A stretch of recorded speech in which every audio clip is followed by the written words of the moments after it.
Good morning, everyone. We'll continue here in the words of the Chazon Ish in Emunah Mitachen, and he writes like this: "V'halimud mi'iyun b'halacha." And when a person learns a halacha in depth, ad l'redes la'halacha brura, until he reaches the clear grasp of the halacha, b'chol ha'seifim hamista'afim, in all of the detailed cases that will emanate from it. In order to achieve that clarity in halacha, it entails studying for many years with intense diligence. Because the adaptation of this in-depth Torah learning, is the ultimate in Torah knowledge.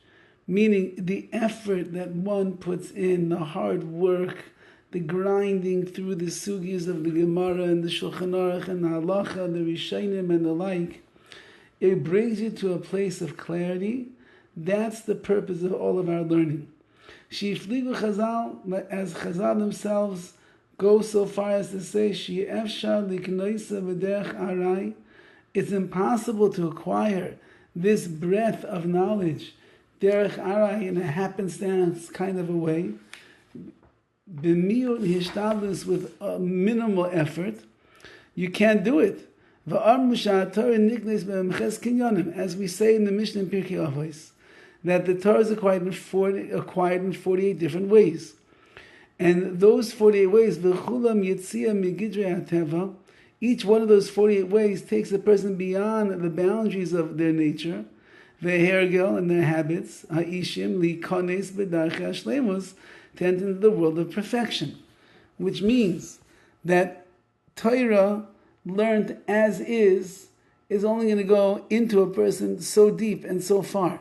But once that a person begins to overcome their nature, they begin to overcome their human habits, the things that are standing in the way between them and the Ribbono Shel Olam in His Torah, so then you begin to ascend very lofty heights and very deep places in your Torah, in the Limud HaTorah, in the Torah that you are learning.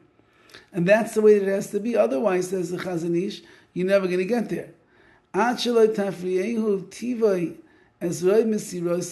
you get to a point where the nature is not going to impede his great devotion, and the tremendous diligence that he has for the learning of Torah.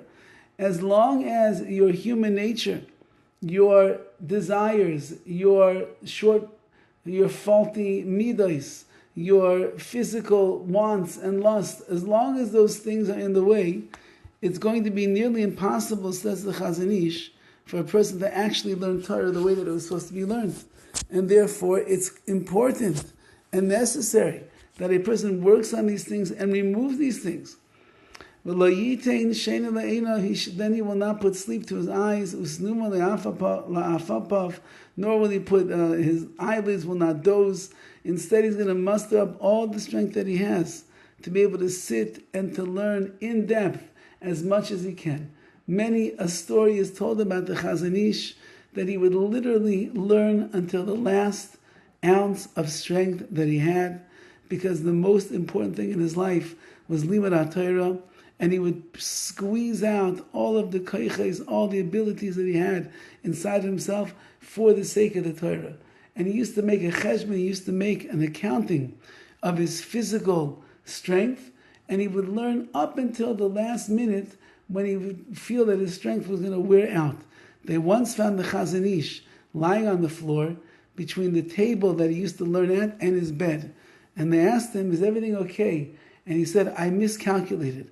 I thought that I had enough energy to finish the learning and still get back to my bed, but I ran out of steam on the way to my bed. I used up more than I thought. That's the Chazon Ish. Again, we're not saying we're not going to be Chazon Ishes. We're not going to learn to that great extent like him. But the idea is there that a person should push and push and push as much as they can to get to the clarity and the depth of the halacha and the Torah that they are learning. Have a wonderful day.